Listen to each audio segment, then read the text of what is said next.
Hello students, welcome back to our channel RS Public School. In my previous video, I have taught you about subject verb agreement, and in that video, I have narrated the two rules, that is rule number 5 and rule number 6.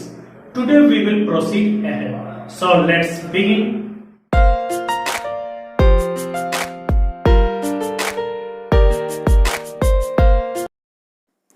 Rule number 7, this is very important rule. कुछ ऐसे nouns होते हैं जिनके दो भाग होते हैं, इनका एक भाग दूसरे भाग से अलग नहीं रहता। आई रिपीट स्टूडेंट्स, कुछ ऐसे नाउन्स होते हैं जिनका दो अलग अलग भाग होता है, लेकिन ये बिल्कुल अटैच होते हैं, ये एक दूसरे के बिना कार्य नहीं कर सकते। जैसे सीजर्स यानी कि कैंची, कैंची में आप देखे होंगे दो अलग अलग भाग है, लेकिन इनका वर्क कैसे होगा, इंडिविजुअली पॉसिबल नहीं है। दोनों पार्ट्स एक साथ मिलेंगे तभी सीजर्स काम कर सकता है। In the same way tongs यानी कि चिमटा, spectacles, goggles, glasses, trousers, shoes etcetera, इसके साथ हमेशा प्लूरल वर्ब का प्रयोग होता है।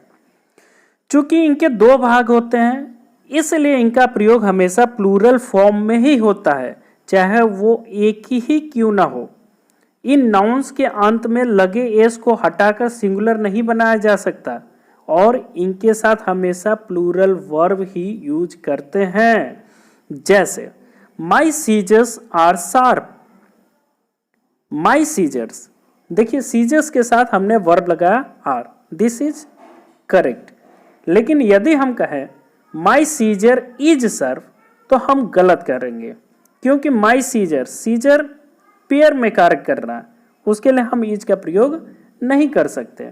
दूसरा example, your trousers are very tight, तो ट्राउजर्स के साथ चूंकि पेयर वाली चीजें हैं इसलिए हम आर का प्रयोग करेंगे, इज का प्रयोग करना गलत होगा। The shoes are very dirty, तो शूज कोई भी एक जूता पहन के नहीं निकलता है, जब भी जूता पहनेगा डबल, दोनों पूरा पेयर के साथ ही पहनेगा। तो शूज इज वेरी डर्टी कहना बिल्कुल गलत होगा, the shoes are very dirty. देखिए बच्चों, एक बात इसमें हमेशा याद रखिए, नोट कर लीजिए इस पॉइंट को, यदि इनके पहले ये पेयर ऑफ आ जाए तब इनके साथ सिंगुलर वर्ब का प्रयोग होता है। देखिए जो भी हम बात किए, the shoes, my scissors, your trousers, तो हम इसके इन शब्दों के पहले पेयर का यूज नहीं किए।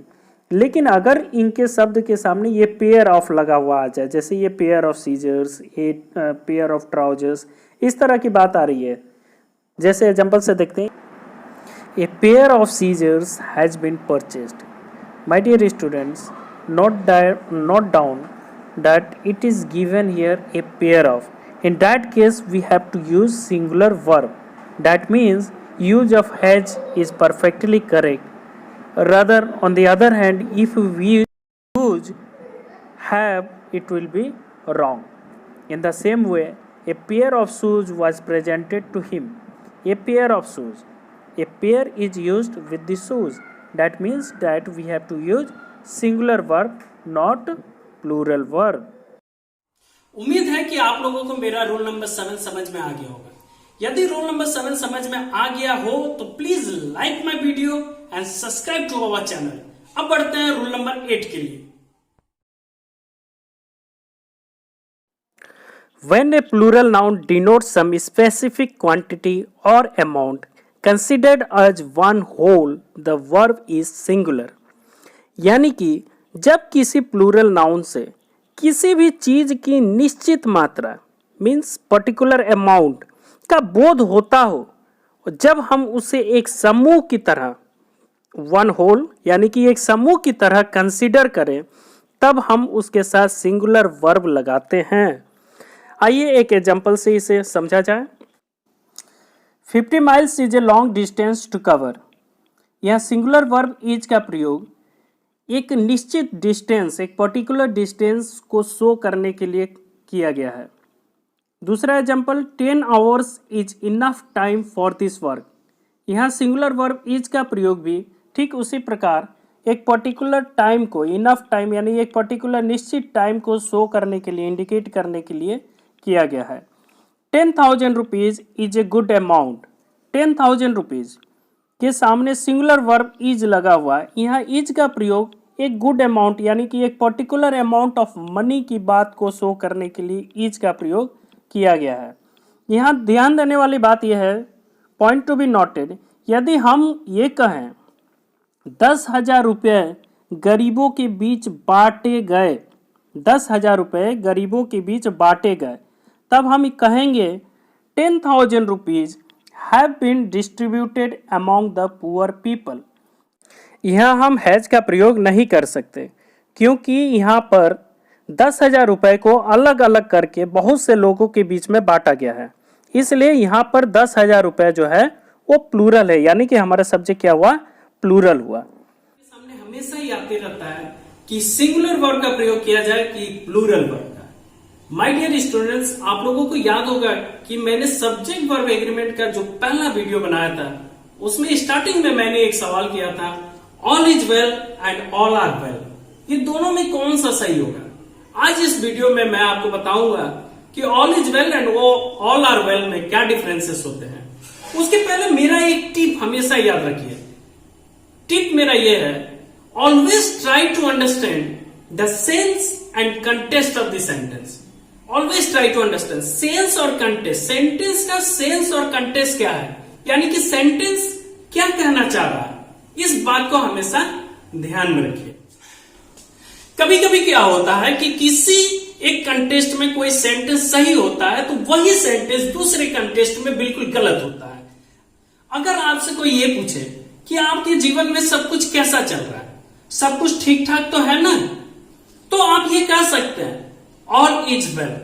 यहां ऑल आर वेल कहना बिल्कुल गलत होगा, क्योंकि ऑल का यूज हम जीवन के हर एक पहलू को बताने के लिए करते हैं जो कि अनगिनत है, यानी कि अनकाउंटेबल है।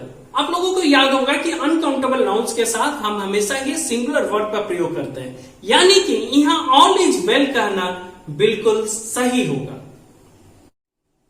Now same things in different situation. यदि कोई आपसे यह पूछता है कि आपके परिवार में सब कैसे हैं, तो आप कह सकते हैं ऑल आर वेल। यहां ऑल इज वेल कहना गलत होगा, क्योंकि आपके परिवार के जो सदस्य हैं उनकी संख्या गिनती की जा सकती है। आप अपने परिवार के सदस्यों की संख्या जान रहे हैं, सदस्यों के बारे में जान रहे हैं, उनके बारे में एक साथ आप बता रहे हैं ऑल आर वेल। सब लोग कैसे हैं, आपके परिवार के सभी लोग कैसे हैं, तो सभी लोग क्या है, ठीक है, ऑल आर वेल।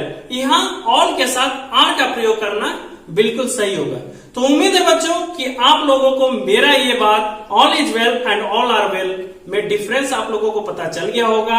मिलते हैं नेक्स्ट वीडियो में, जो उम्मीद करता हूं मैं कल रिलीज करूंगा with rule number 9 and rule number 10।